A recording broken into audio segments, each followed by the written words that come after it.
감사를 드리며 예수님의 이름으로 기도합니다. 아멘. 우리 하나님의 말씀 보겠습니다. 전도서 4장 1절부터 16절 말씀입니다. 전도서 4장 1절부터 16절 말씀입니다.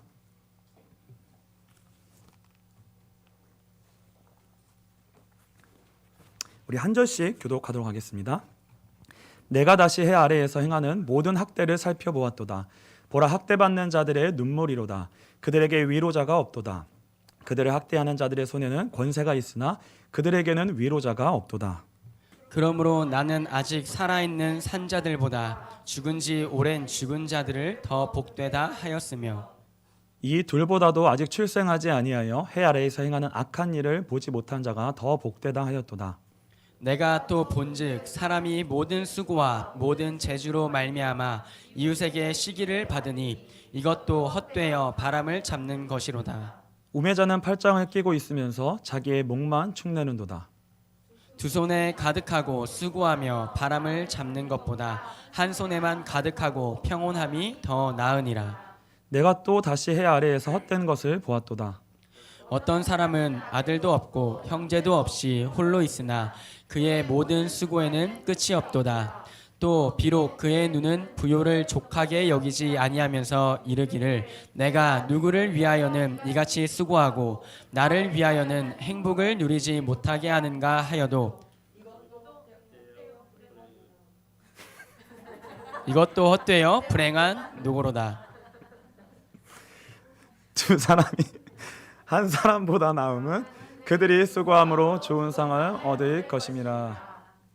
혹시 그들이 넘어지면 하나가 그 동물을 붙들어 일으키려니와 홀로 있어 넘어지고 붙들어 일으킬 자가 없는 자에게는 화가 있으리라.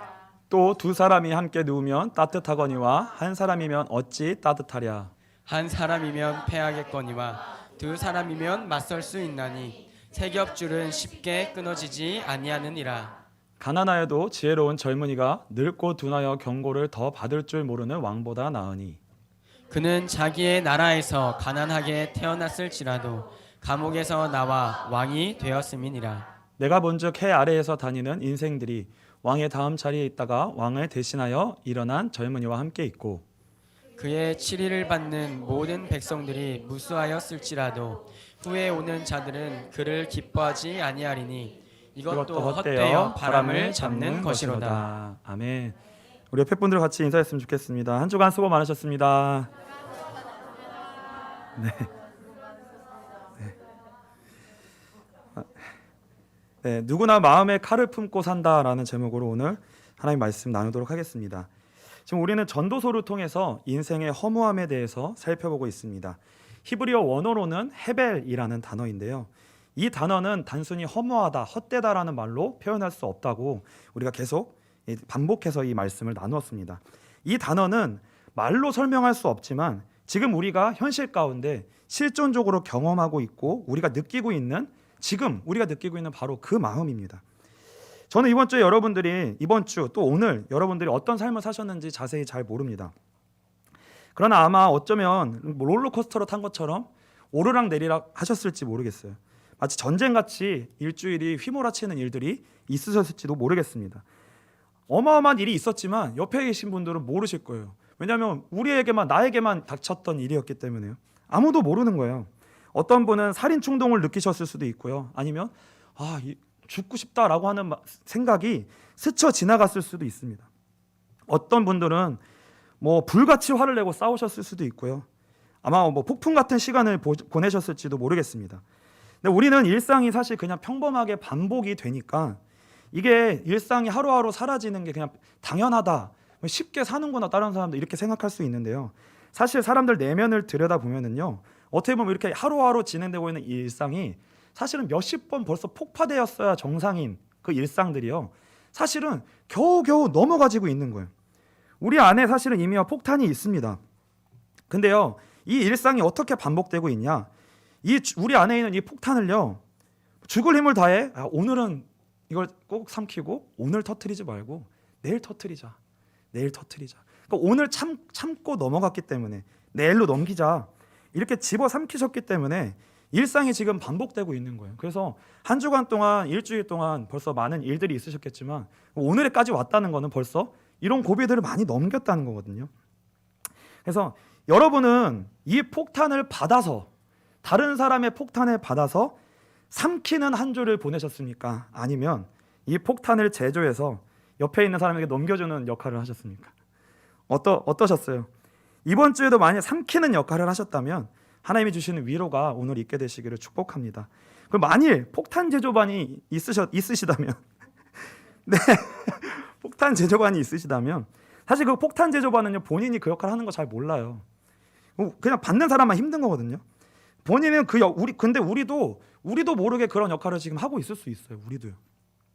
정작 상대방은 힘들어했을 수 있는데 우리가 모를 수 있거든요. 그래서 만일 또 우리가 그런 제조반의 역할을 했을 수도 있기 때문에 그런 분들이 또 혹시 계시다면 또 오늘 회개할 수 있는 귀한 시간이 되시기를 축복합니다. 그래서 옆에 분들을 오늘 지금 이제 옆에 분들을 보시 마시고요. 옆에 분들하고 같이 인사했으면 좋겠어요. 잘 참으셨습니다. 네, 잘 참으셨습니다. 잘 참으셨습니다. 전도서가 말하는 허무함, 이 헤벨이라는 말이 결국은 뭐냐면요, 우리를 결국 폭발하게 만드는 지점이 있다는 거예요. 우리를 폭발하게 만드는 지점. 우리로 하여금 우리 마음이 그 무엇을 향하여서 칼을 품게 만든다는 거예요. 칼을 품게 만든다는 거예요. 분을 품게 만든다는 거죠. 이 헤벨이라는 단어가 창세기 4장에 등장하는데요. 지난주에 모두 목사님이 한번 설교 중에 한번 잠깐 다루고 넘어가신 것 같아요. 창세기 4장에 가인과 아벨이 등장합니다. 근데 아벨의 이름이 헤벨이에요. 헤벨. 원어로 아벨과 헤벨이 같은 의미입니다. 한번 4절부터 한번 8절까지 한번 같이 한번 읽겠습니다. 같이 읽겠습니다. 아벨은 자기도 양의 첫 새끼와 그 기름으로 드렸더니 여호와께서 아벨과 그의 제물은 받으셨으나 가인과 그의 제물은 받지 아니하신지라. 가인이 몹시 분하여 안색이 변하니 여호와께서 가인에게 이르시되 내가 분하여 함은 어찌 됨이며 안색이 변함은 어찌 됨이냐. 내가 선을 행하면 어찌 낯을 들지 못하겠느냐. 선을 행하지 아니하면 죄가 문에 엎드려 있느니라. 죄가 너를 원하나 너는 죄를 다스릴지니라. 가인이 그의 아우 아벨에게 말하고 그들이 들에 있을 때 가인이 그의 아우 쳐 죽이니라. 그러니까 이 헤벨이라는 단어가 창세기 4장에 처음으로 등장을 하는데요. 사실은 아벨에게 이 단어를 먼저 적용하기보다는 가인에게 이 헤벨이라는 단어가 먼저 적용된 거예요. 가인에게 이 헤벨의 마음이 칼을 품게 된 거예요. 그래서 그 대상이 그런데 아우 아벨을 향하게 되었습니다. 그러니까 아벨의 입장에서 보면 굉장히 어이없는 죽음을 당한 거예요. 굉장히 어이없는 죽음을 당한 겁니다. 어이없고 허무한 죽음을 당한 거예요. 그래서 아벨의 인생을 생각할 때도 헤벨이라 헛되다라고 생각할 수밖에 없는 거예요. 왜? 아벨은요, 자기는 한 게 뭐냐면 예배를 드린 것밖에 없어요. 똑같이 예배를 드렸는데 근데 하나님이 아벨의 예배만 받으신 거예요. 근데 이게 아벨이 잘못한 거 아니잖아요. 근데 하나님께 받아들여진 것 때문에 그것이 죽어야 될 이유가 된 거예요. 이거 굉장히 허무한 거죠. 이것도 굉장히 허무한 겁니다. 이해할 수 없는 겁니다. 그래서 헤벨이에요. 헤벨. 근데요, 가인의 입장에서도 이것은요 동일하게 헤벨입니다. 왜 그러냐면요, 본인의 인생 속에 일어난 일이 본인도 감당하기 어려운 일이 본인에게 일어난 거예요. 지금 그것이 얼마나 어려운 일이었냐면 하나님께로부터 거절당하고 버림받은 일이 일어난 거예요. 이것만큼 사람을 힘들게 하는 일이 없거든요. 가인에게는 그것이 헤벨이었던 거예요. 예배를 드렸는데 아벨은 받아들여짐을 받았는데 본인에겐 그 예배가 받아들여지지가 않은 거예요. 하나님께 거절당한 거예요. 버림받은 거예요. 이 느낌은요, 당사자만 알겠죠. 이걸 견딜 수가 없는 거예요. 그러니까 사실은 이것이 아벨이 잘못했다기보다는 가인이 그걸 견딜 수가 없었던 거예요. 그걸 견딜 수가 없었던 거예요. 그것을 누군가에게만 돌리고 쏟아놔야지만 본인이 살 것 같은 마음이 들었던 거예요. 이거 사실 누구도 잘못이 없었던 거죠. 사실은 하나님께 너무나 큰 상처를 받은 만큼 그 모든 하나님을 향한 분노가 하나님께 받아들여진 아벨에게 향할 수밖에 없었던 거죠. 향할 수밖에 없었던 거예요. 아벨이 얼마나 미웠을까. 사람이 자신의 동생을 죽인다는 것만큼 어려운 일이 없습니다. 미워는 하는데 우리 가족끼리 미워는 하잖아요. 근데 실제로 죽이는 데까지 가지 않거든요. 그러니까 실제로 거기까지 갔다는 거는 그 과정 가운데 얼마나 고통을 당했을지는요, 상상을 할 수 없는 거예요. 얼마나 자신 안에 그 충동과 싸웠을까요? 내가 왜 동생을 미워할까? 내가 왜 동생을 미워할까? 왜 동생을 내가 죽이고 싶어야 이 마음으로 살아야 될까? 이걸 근데요, 계속 참았지만 이걸 떨쳐내지 못한 거예요. 이걸 떨쳐내지 못한 거예요. 하나님으로 말미암아 받아들여지지 못한 그 인생이 그것을 해결해주지 못한 거예요. 해결이 되지 않았던 거예요. 그래서 결국 그 충동을 이겨내지 못하고 동생을 죽였을 때 그 자신의 심정은 어떠했을 거며, 죽인 이후에 그 가인의 삶은 어떠했을 것이며, 비참한 거거든요. 죽은 아벨보다 살아있는 가인의 인생이 사실은 더 지옥 같았을 거예요. 쫓겨다니면서 살았거든요. 성을 쌓고 나를 만나는 보다 내가 침을 당할까 두려워하면서 그렇게 살았거든요. 그러니까 이것이 사실은 우리에게 이런 일들이 일어난다는 거예요. 우리에게 이 지점이 있고요, 누구에게나 이 지점이 있다는 것입니다. 사실 오늘 본문 4장을 읽기 전에 이 4장이 어디서부터 연결이 되는 거냐면 전도서 3장 16절부터 사실은 이어지는 본문입니다. 한번 3장 16절부터 끝절까지 우리 한 목소리 한번 같이 읽겠습니다. 같이 읽겠습니다. 또 내가 해 아래에서 보건대 재판하는 곳 거기에도 악이 있고 정의를 행하는 곳 거기에도 악이 있도다. 내가 내 마음속으로 이르기를 의인과 악인을 하나님이 심판하시리니 이는 모든 소망하는 일과 모든 행사에 때가 있음이라 하였으며, 내가 내 마음속으로 이르기를 인생들의 일에 대하여 하나님이 그들을 시험하시리니 그들이 자기가 짐승과 다름이 없는 줄을 깨닫게 하려 하심이라 하였노라. 인생이 당하는 일을 짐승도 당하나니 그들이 당하는 일이 일반이라. 다 동일한 호흡이 있어 짐승이 죽음같이 사람도 죽으니 사람이 짐승보다 뛰어남이 없음은 모든 것이 헛됨이로다. 다 흙으로 말미암았으므로 다 흙으로 돌아가나니 다 한 곳으로 가거니와. 인생들의 혼은 위로 올라가고 짐승의 혼은 아래 곧 땅으로 내려가는 줄을 누가 알랴. 나는 사람이 자기 일에 즐거워하는 것보다 더 나은 것이 없음을 보았나니 이는 그것이 그의 몫이기 때문이라. 그의 뒤에 일어날 일이 무엇인지를 보게 하려고 그를 도로 데리고 올 자가 누구이랴. 이 전도서 3장 16절부터 얘기하고 있는 건 뭐냐면요, 이런 질문을 하는 거예요. 무엇이 정이냐, 무엇이 올바른 것이냐라고 질문을 하는 겁니다. 사실은요, 이 질문이 우리의 현실 가운데 있고요, 이 정의라고 하는, 정의가 뭐냐라고 질문을 던지면 우리는 이 딜레마가 가운데 빠질 수밖에 없습니다. 아주 유명한 책이 있는데요, 정의란 무엇인가라는 아주 두꺼운 유명한 책이 있어요. 근데 이 책에서 이런 예가 나옵니다. 어떤 예가 나오냐면요, 파선한 배에서 굶주린 사람들이, 지금 생존해 있는 굶주린 사람들이 몇 명이 남은 거예요. 파선한 배에서. 근데 이 사람들이 회의를 하는 겁니다. 근데 어떤 회의를 하는 거냐면요, 여기서 그냥 다 같이 굶어 죽든가, 하나는 같이 굶어 죽든가, 아니면 생존을 위해 살인을 해서 인육을 먹어서 생존을 할 것이냐, 이 둘 중에 하나를 결정하자는 거예요. 다 같이 죽든가, 아니면 한 사람을 희생시켜서, 두 사람을 희생시켜서 좀 다수를 살게 하자. 이 회의를 한 거예요. 근데 어떤 결론이 났냐면요, 다수를 위해 한 개인이 희생해야 된다는 결론이 난 거예요. 그래서 살인을 해서 인육을 먹어서 생존을 한 거예요. 그래서 이런 예를 가지고 질문을 하는 거예요, 저자가. 뭐가 정의냐는 거예요. 무엇이 정의냐는 거예요. 근데 이게 실제 이게 어떤 의미냐면요, 이 사회를 말하는 건데요, 이 사회는요, 공동체와 개인으로 구성이 되어져 있습니다. 공동체와 개인으로 구성되어져 있는데 어떤 딜레마가 있냐면 반드시 어느 상황에 둘 중에 하나를 희생해야지만 하는 상황이 발생하더라는 거예요. 그러면 공동체를 희생할 거냐, 개인을 살리기 위해 공동체 전체를 희생시킬 거냐, 아니면 공동체 전체를 살리기 위해 한 명을 희생시킬 거냐, 이 딜레마가 발생하더라는 거예요.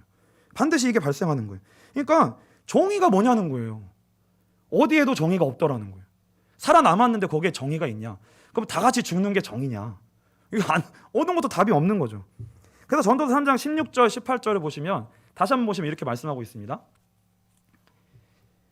해 아래에서 보건대 재판하는 곳 거기에도 악이 있고 정의를 행하는 곳 거기에도 악이 있도다. 18절까지 읽겠습니다. 내가 내 마음속으로 이르기를 의인과 악의를 하나님이 심판하시리니 이는 모든 소망하는 일과 모든 행사에 때가 있음이라 하였으며, 내가 내 마음속으로 이르기를 인생들의 일에 대하여 하나님이 그들을 시험하시리니 그들이 자기가 짐승과 다름이 없는 줄을 깨닫게 하려 하심이라 하였노라. 어디에도 악이 있더라는 거예요. 우리가 정의라고 생각하는 옳다고 행하는 것에도 거기에도 악이 있고 나쁜 거에는 당연히 악이 있고 어디에도 악이 그러니까 선이 없더라는 거예요. 사람들이 사는 것은 다 악에 속해 있고 그 결론은 무엇이냐면 사람이 짐승보다 못하더라라는 결론이 나더라는 거예요. 정의가 어딨냐? 진짜 정의가 어딨냐? 그러니까 우리가 지금 살고 있는 이 삶에 부조리한 모순된 지점들이 너무나 많이 발견되고 있다는 거예요. 이 헤벨의 지점이. 그러면서 4장으로 이어집니다. 1절부터 3절에 보시면 너무나 불합리한 구조 속에서 학대받는 일들이 발생합니다. 1절부터 3절을 제가 읽겠습니다.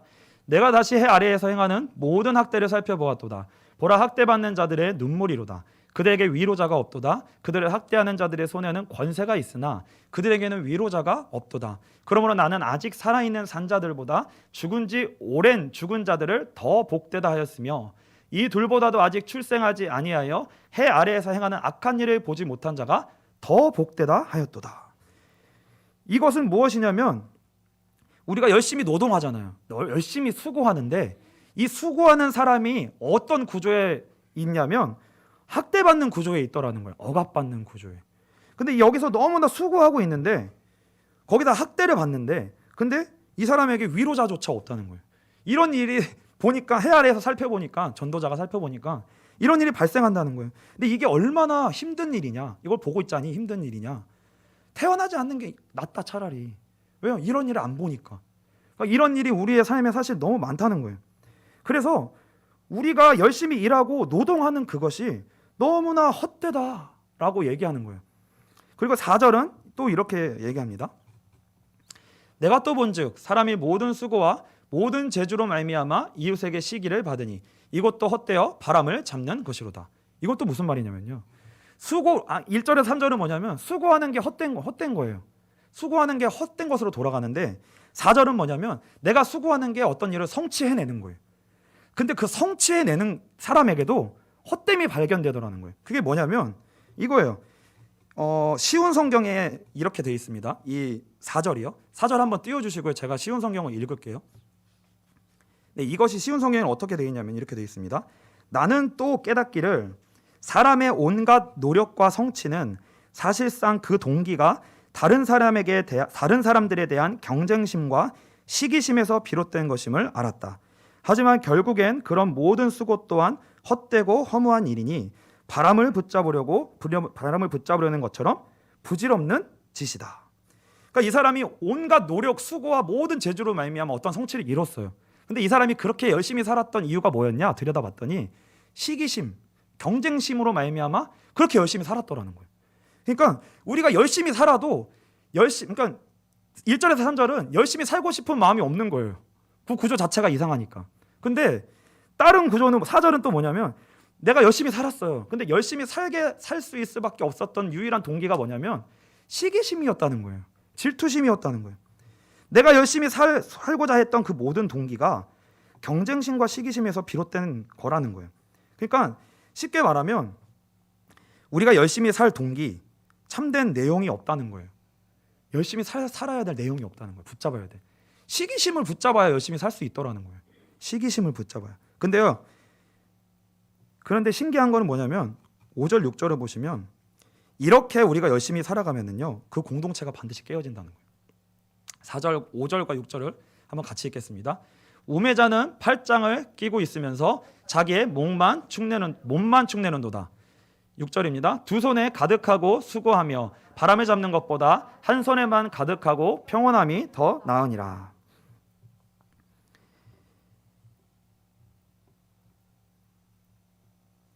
그래서 뭐라고 얘기하는 거냐면 열심히 살자니 시기심으로 말미암아 사는 거니까 배로 열심히 사는 게 힘든 거예요. 계속 살아도. 근데 그러면 열심히 안 살면 어떻게 되냐? 그럼 우매자가 되는 거예요. 우매자. 그렇다고 열심히 안 살면 어떻게 돼요? 몸만 축내는 우매자가 되는 거예요. 그럼 어떡하라는 거예요? 어떡하라는 거예요? 6절입니다. 6절에 그 답이 있는 거예요. 6절에 답을 제시합니다. 두 손에 가득하고 수고하며 바람을 잡는 것보다 한 손에만 가득하고 평온함이 더 나으니라.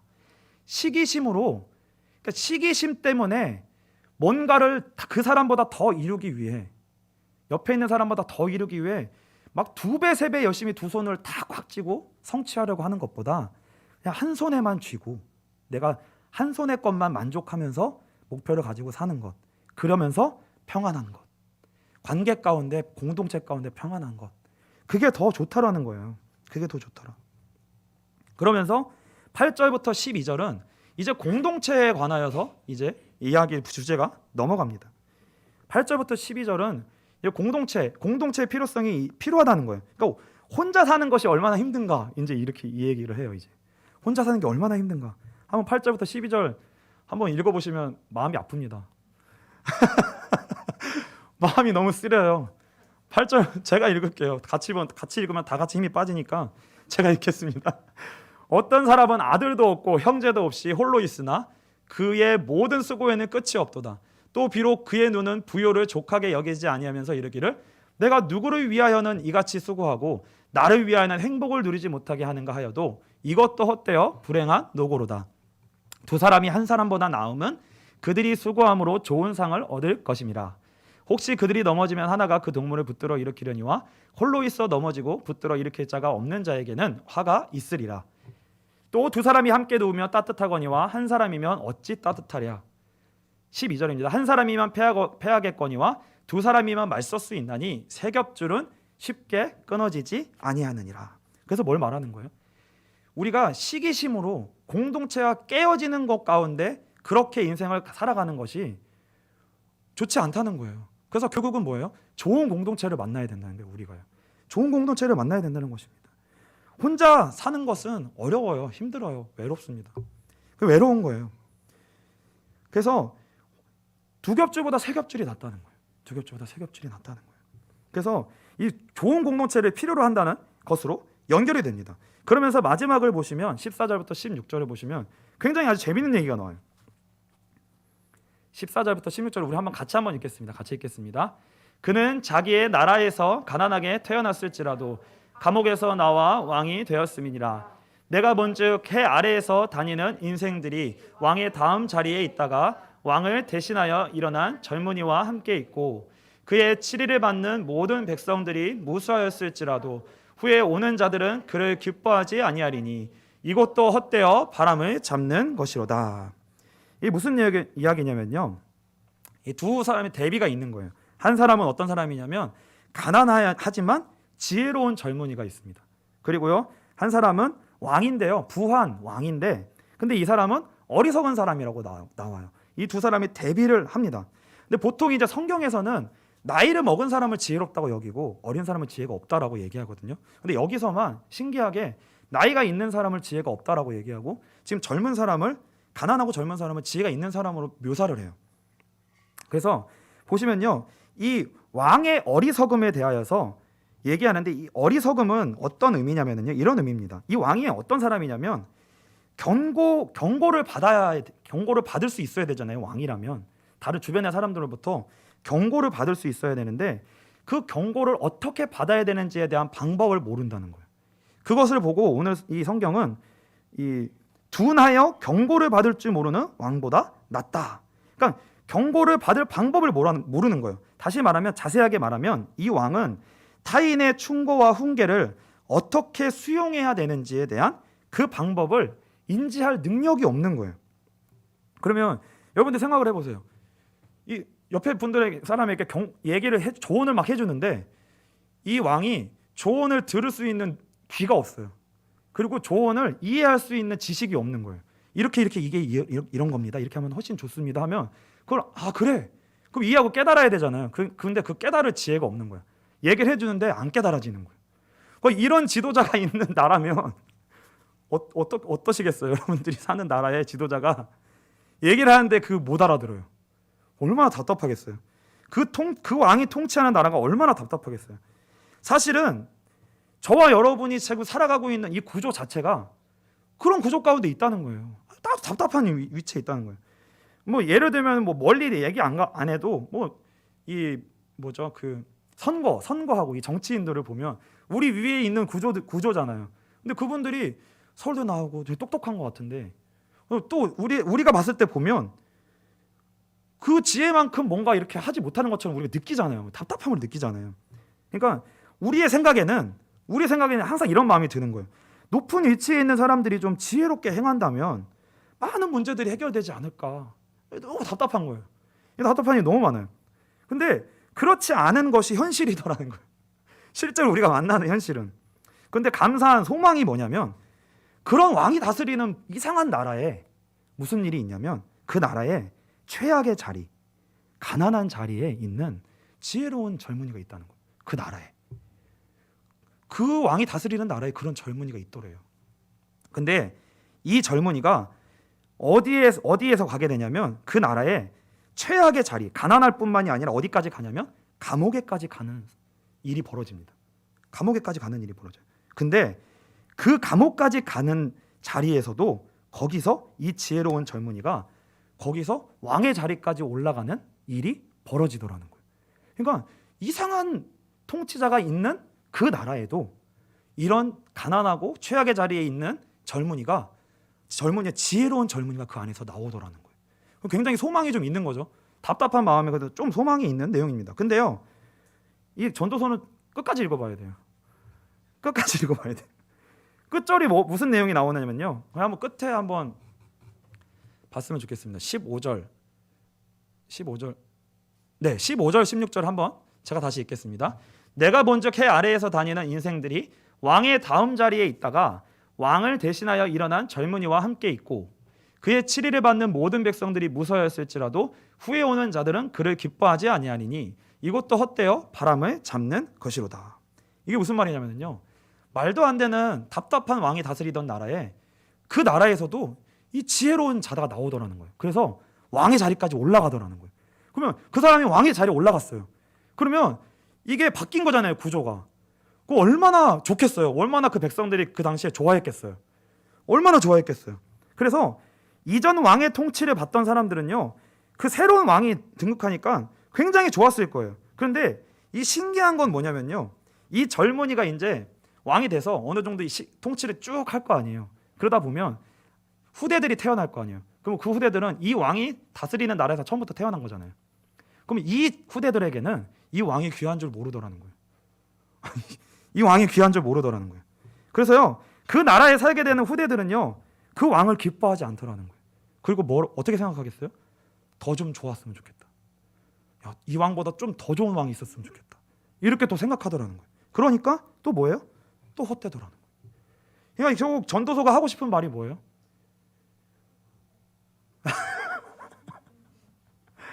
이래도 저래도. 그러니까 우리가 생각할 때는 이렇게 좀 됐으면 답이 될 것 같은데 그렇게 된 일도 얘기하는 거예요. 그렇게 돼봐도 답이 없고 이렇게 돼도 답이 없더라. 이 전도자가 끝을 다 가보는 거예요. 끝을 다 가봐서 우리가 가지고 행하는 것들은 결국 다 답이 없더라 라고 얘기하는 거예요.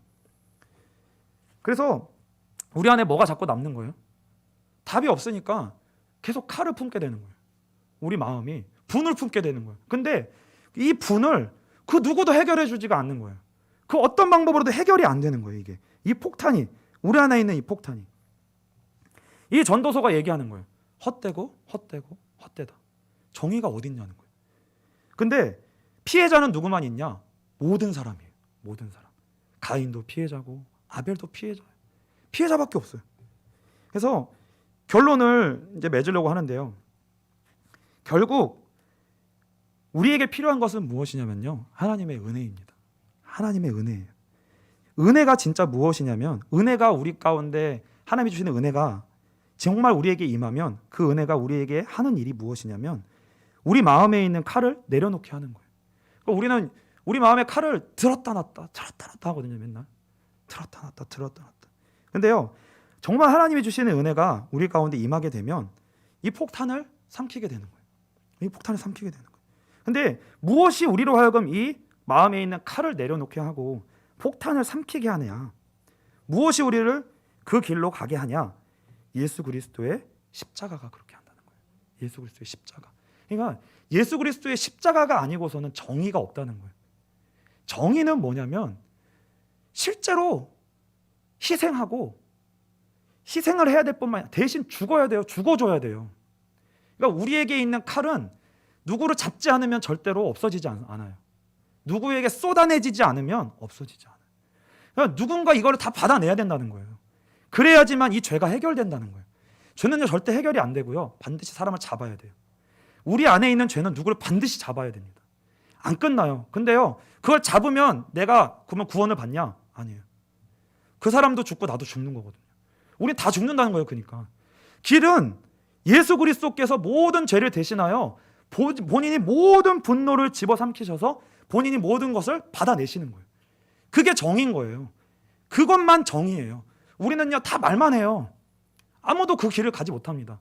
뭐 정의가 이러니 나라가 이러니 왜 저런 사람이 이랬어야 되는데 뭐 우리는 막 우리가 대단한 것처럼 말하잖아요. 우리는 다 맞고 다른 사람 다 틀리잖아요. 그렇죠? 그거 보고 정의라고 얘기하지 않는다는 거예요. 대신 죽는 사람 보고 정의라고 얘기한다는 거죠.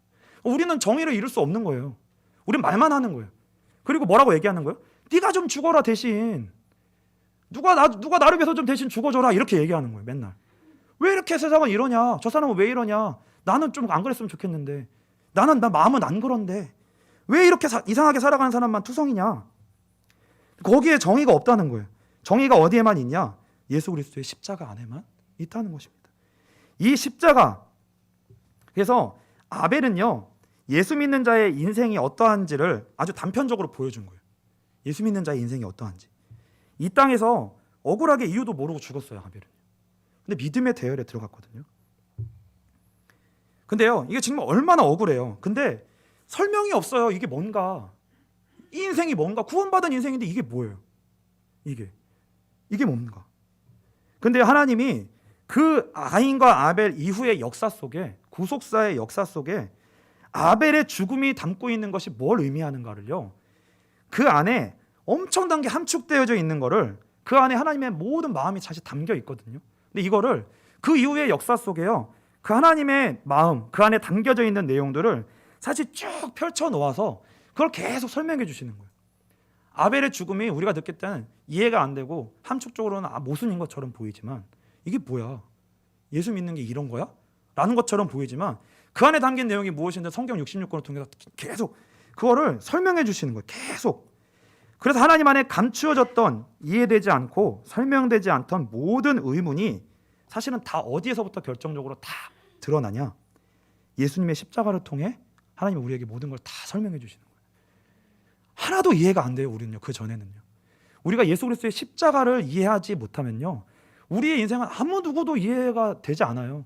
제 인생도 이해가 안 되는데요. 여러분 인생 이해되세요? 이해가 안 돼요. 이해가 안 되거든요. 근데요.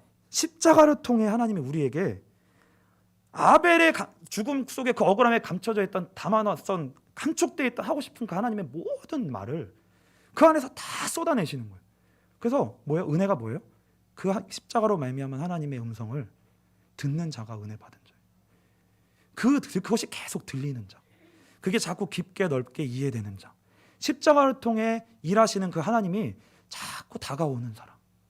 그래서 내 안에 있는 칼이 놔지고 이해되지 않던 것이 내려놔지고 답이 없는 자리에서 그래 그런 하나님이 계시면 내가 그래도 좀 살아볼 마음이 생기겠구나 라고 하는 그게 은혜라는 거예요. 그게 은혜. 그게 그리고 하나님이 우리에게 말씀하신다는 거죠. 그래서 하나님이 저와 여러분들을 지금 그 예수님의 십자가의 사랑으로 붙들고 계십니다.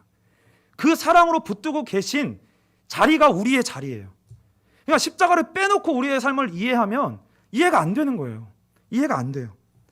저와 여러분에게 주어진 인생, 그래서 이해되지 않는다고 하여도요, 답답하다고 하여도 아무리 기도하고 외쳐도 하나님은 막 세세하게 얘기해 주지 않으셔도, 그리고 내 인생에 개입하지 않는 것처럼 느껴져도, 멀리서 지켜보기만 하시는 것처럼 보여도, 그리고 그 앞에서 우리가 할 수 있는 건 불신앙밖에 없거든요. 여기 하나님 계셔? 왜 대답을 안 해주시지? 막막하지? 답답하지? 그래서 우리는 하나님을 불신하는 자까지 갈 수밖에 없는 그 자리. 그래도요, 한번 그 자리를 살아보시라는 거예요. 한번 가보시라는 거예요. 그 자리를. 왜요? 그 모든 자리가 십자가의 사랑으로 우리를 지금 끌어안고 계시는 자리이기 때문에, 그 이유 하나 때문에 한번 가보시라는 거예요. 십자가로 우리에게 말씀하시고 우리가 그 하나님의 사랑 안에 지금 있다라고 우리에게 지금 말씀하고 계시는 거예요. 그래서 이렇게 우리에게 요청하시는 겁니다. 우리가 이해할 수 없다고 하는 그거, 설명할 수 없다고 하는 그거, 한번 그 부분을 십자가를 지신 그 하나님을 믿음으로, 이 간격을 한번 믿음으로 신뢰함으로 걸어가 보지 않겠냐. 이거를 한번 이해가 되지 않는 걸 받아들여 보지 않겠냐. 뭐로요?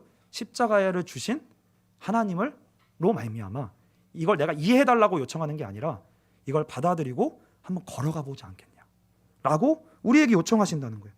예수님을 십자가에 못 박으신 그 하나님을 한번 신뢰해 보지 않겠냐. 그 길이 하나님이 함께 동행하는 길이라고, 괜찮다고, 걸어가 보라고. 그래서 결국 이 답이 없는 인생 속에서 우리는요, 사실 오늘 사는 것도 그렇고 내일 살 것도 그렇고요, 우리가 최선을 다하지만 허무함으로 돌아올 수밖에 없는 삶이에요, 우리의 걸음은요. 그런데 그 수고, 그 인생을 살아야 될 이유가 어디에 있냐? 십자가로 말미암은 하나님의 사랑이 우리를 붙들고 있다. 그게 유일한 이유라는 거예요. 이걸 한마디로 하면 뭐예요? 하나님이 계신다는 거예요. 하나님이 계신다. 하나님이 계시니까 그 사실만으로 우리는 오늘 살 수 있다는 거예요. 하나님이 계신다는 거예요. 하나님이 계신다. 그래서 반드시요, 여러분 걸어가 보셔야 됩니다. 넘어지셨어도 다시 걸어가시고요, 하나님이 답해주지 않으셔도 계속 질문하시고요, 물어보시고 부르짖으시고, 그러면서 계속 걸어가 보세요. 계속 걸어가 봐야 됩니다. 그래야, 걸어가 봐야 어떻게 우리의 걸음이 하나님의 계획 안에 있는지 조금씩 만날 수 있어요. 그래야. 그리고요, 여러분이 폭탄을 터뜨려 버리잖아요, 칼을 들어버리잖아요. 자꾸 일단 우리 맨날 들긴 들거든요. 근데 내려놔야 돼. 자꾸 내려놔야 돼. 폭탄을 터뜨려 버리잖아요. 그럼 하나님이 그리스도의 십자가 안에서 우리를 붙잡으셔서 가게 하심으로 만나게 하시는 그거를 우리가 못 만나는 거예요, 이걸 터뜨려 버리면. 그래서 혹시 오늘 터뜨리고 싶으면 오늘 집에 가면 내가 터뜨려야지, 혹시 이런 마음 먹으신 분이 있다면 오늘 조금만 내려놓으실 수 있는 은혜가 있게 되시기를 축복합니다. 그래서요, 한 걸음, 하루를 칼을 내려놓고 폭탄을 내려놓고 삼키고 십자가를 신뢰함으로 살기로 결단하실 수 있는 그 은혜가 우리 여러분들 가운데, 우리 빛과 소금교회 모든 성도님들 가운데 있게 되시기를 주님의 이름으로 축복합니다.